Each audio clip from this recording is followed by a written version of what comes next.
actually hand it right back over to Michelle to introduce our keynote speaker.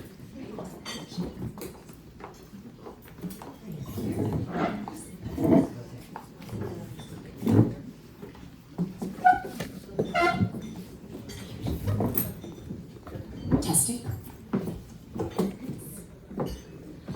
All right, so I learned about Xiye's work probably about 2 years ago, and Xiye has become one of my climate heroes. I've had the chance to hear her speak, and I'm really, really excited for everyone in this room to be able to hear from Xiye. So if we were to list off some of the accolades, we would be here all evening, but I will share that Xiye is a graduate of the University of Pennsylvania. She is a recipient of the UN Spirit Award, a Forbes Changemaker Award, and Time 100 Next recipient. So a round of applause for Xiye. So Xiye, we're in a room full of women who are women professionals. They've all got their careers, they're working in climate or in tech or in other industries. And I want to ask you, when you were growing up, what did you want to be? Well, first of all, thank you, Michelle, for hosting this incredible dinner. It's one of the prettiest places I've been to in New York family. So just a shout out to this incredible space that you've created. And the food is awesome. I see everyone's plates are empty, so that's a good sign. And well, I want to thank you first for all of your spirits. I can feel people's energy, and just thank you for sharing this space with us tonight. And the question that you asked me, I used to get it a lot when I was a little girl, and I think all of us did. That's the first question that any adult asks you when you're little. What do you want to be? And, you know, there's so many different answers that we have when we're young, and our brains, it's just this moment of imagination. It's this moment where you can allow yourself to see yourself almost anywhere. And I remember my parents telling me when I was growing up, you can change the world if you want to. And I took it very seriously. But at first I just wanted to be a veterinarian. I loved animals, and I thought, what better to do than just do what I love? But then as I kept learning about the state of the planet, and my parents, my mom is here,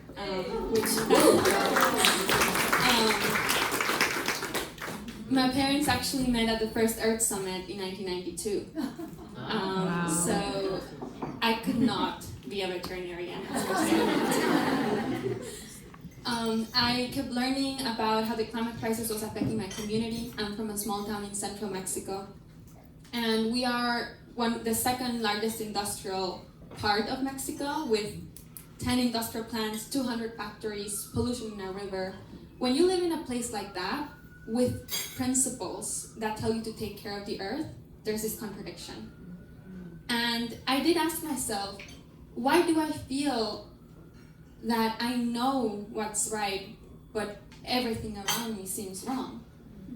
And when my parents gave me that power of agency, of you can do whatever you want, you can change the world if you want to, I think I asked myself a question that maybe all of you have asked yourselves, which is, so what can I do in the face of challenges?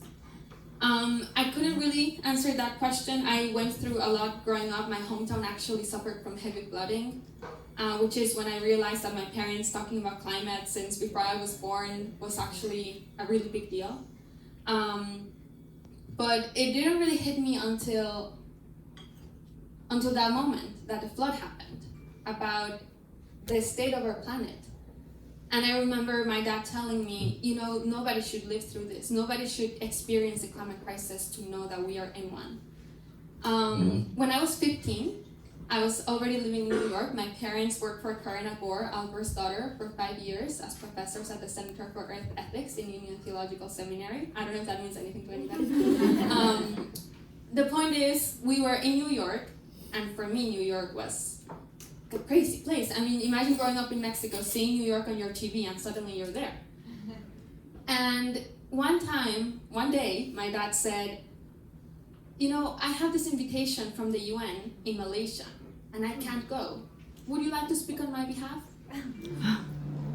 And I was, I think, a sophomore in high school, and I remember thinking, this is the type of opportunities you don't say no to because you have a paper due. And I promise you, I never missed a deadline for my papers.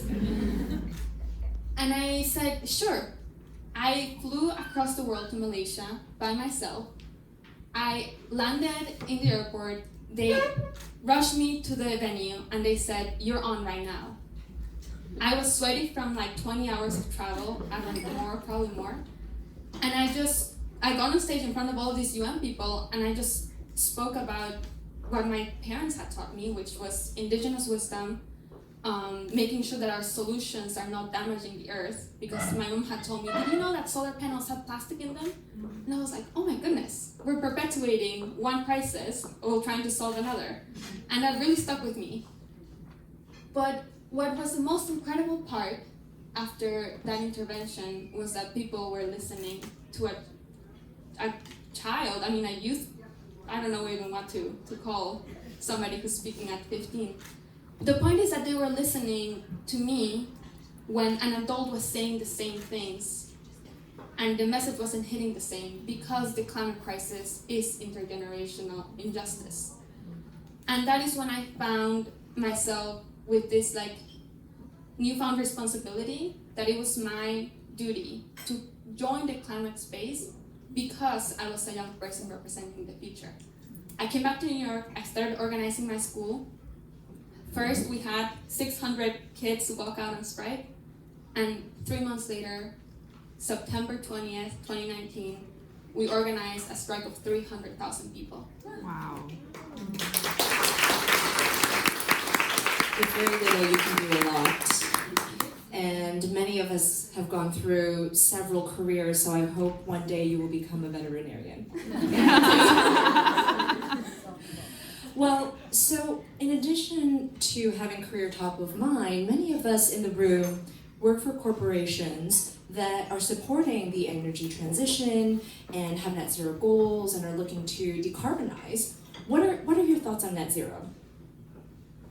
I think it's incredible that almost every company, major company around the world, and every country knows the language of net zero. They know what it means. We have the Paris Agreement.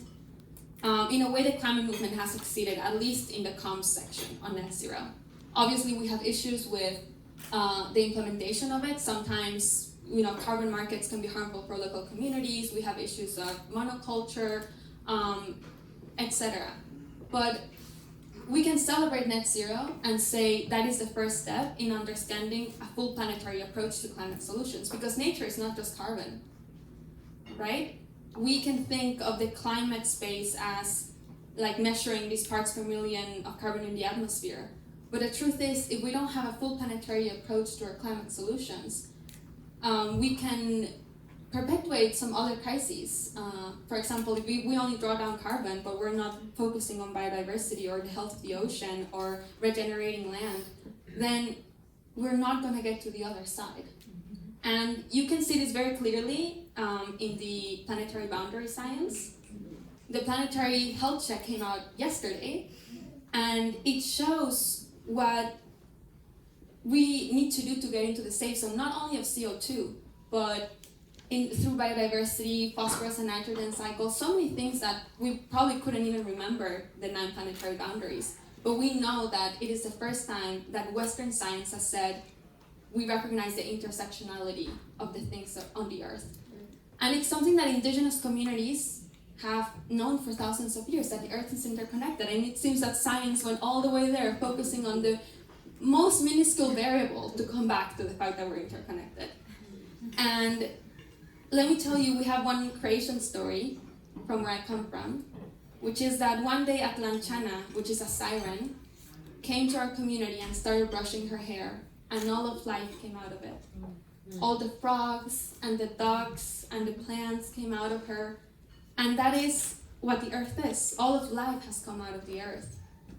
And if that is true and we are extensions of the earth, then how could we not be interconnected? So that kind of took a turn from net zero. But that is to say that we are doing well, a first good step in getting the world to talk about climate, but there's many more steps to go so that we can all start implementing those intersectional solutions. And I guess I'll just make a plug for taking action with joy, because we will go faster and further in connecting all those pieces together.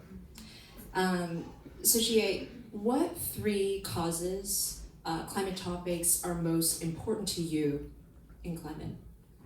Well, the first one is definitely indigenous rights. And not only because indigenous communities have learned how to live in balance with the earth. I'll give you a small example that the Amazon rainforest actually had some of the most infertile land in the world. And it was over a process of 4,000 years of land management that topsoil rich in nutrients was created for the Amazon rainforest to exist.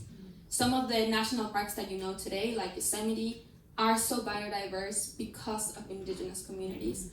And there's parts of South America, like in the Ecuadorian Amazon, that have more biodiversity than all of the US and Canada combined. And it's because humans have understood a relationship with the earth in those places, a connection with the land, not to keep the land the same, but to nourish the land and create more life. So humans, today I think we think of ourselves as taking from the earth, and our economic system is extractive, but in reality, we can make life too. So that is one of the things that I always come back to, because so a lot of the times when you hear from indigenous peoples, you hear our pain, our historical pain, but now we want you to hear our wisdom and our love. And my friend Nina Balinka says, I don't want to raise my kids with our historical pain, but with our love. And that shift, I think, is healing, and the earth is healing when indigenous peoples heal. And when we listen to indigenous peoples, we're listening to the earth. The second thing,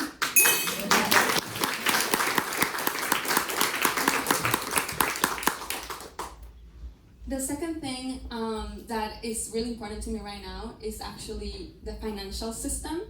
Not only because climate needs more money, which we all know it does.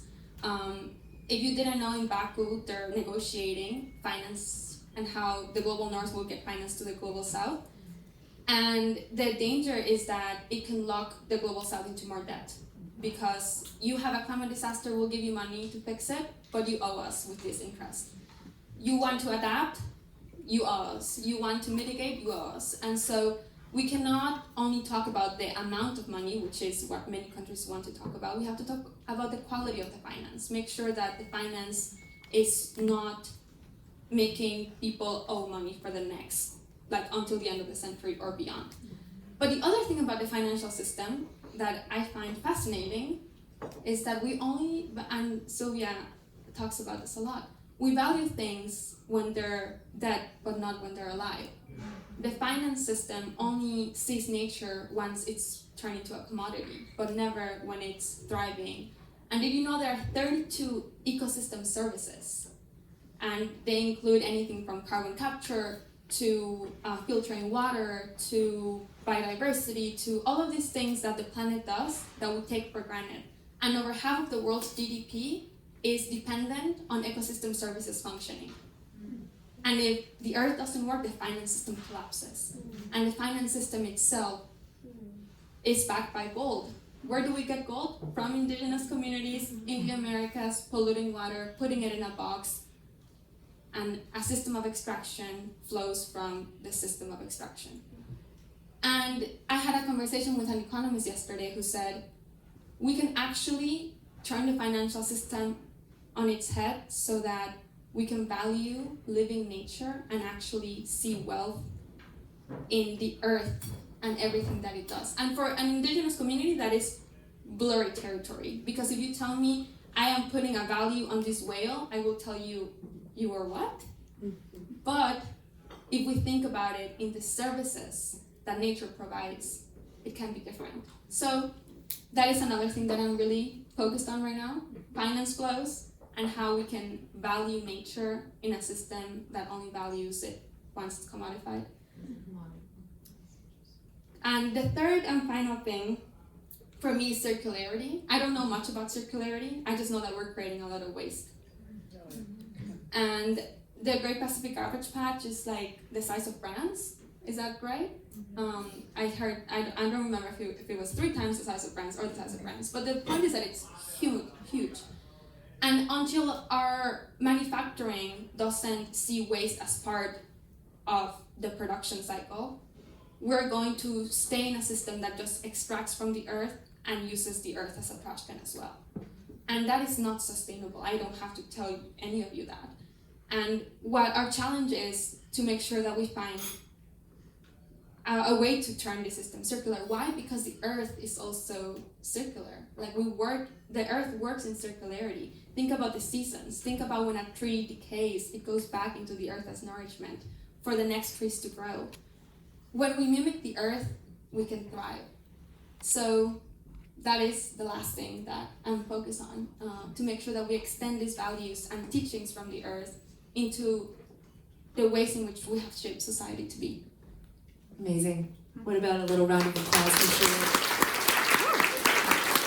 I'm hoping to see some holds on LinkedIn. Wink, wink. We are over time, but I don't want to leave this conversation.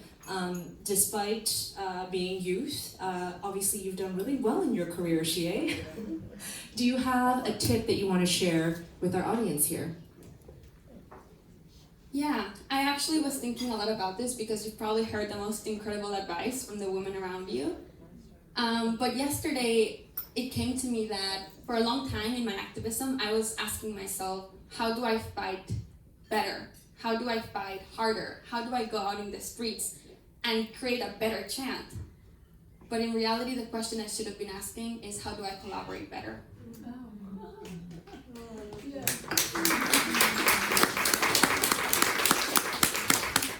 And I think sometimes we focus so much on, as from activism, on the confrontation, that we never allow ourselves to ask the next question, which is, when they listen to me, then what do I say? And then once we are in those decision-making tables, the question is, now that we can talk to each other, what does the future look like? And how do we turn activism from being something that we envision as confrontational to actually being a place where we think about better and thriving futures? So activism not as confrontational, but as a practice of creativity. Because activism is seeing something, knowing that it's wrong, and being able to say, we can do it better. Why? Because we owe it to our ancestors, we owe it to our future children, and we owe it to the earth. So that is how close. For me, hope and optimism are also a responsibility. And I promise all of you that I will stay doing this work, and I hope you do too, because we're building something beautiful together. We're ourselves an ecosystem, all functioning parts, all different, all unique, and all necessary. Thank you. Thank you, Xiye.